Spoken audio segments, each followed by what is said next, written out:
దేవుడి మొదలు ఒక రూపం మెదిలింది.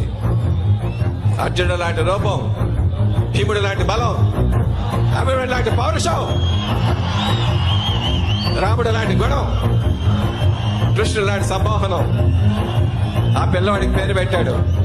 ఏం పేరు పెట్టాడు?